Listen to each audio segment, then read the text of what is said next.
Така, това е основното помещение, което разполага с голяма витрина към улицата. След това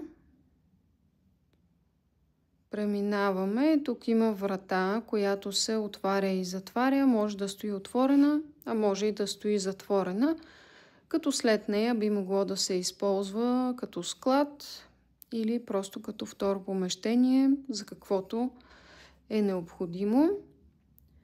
Преминаваме към санитарния възел. Разполага с мивка, огледало, тоалетна. Така. Разполага също така с гардероб за дрехи. Това отново е второто помещение. Преминаваме към основното помещение, което е с витрината към улицата.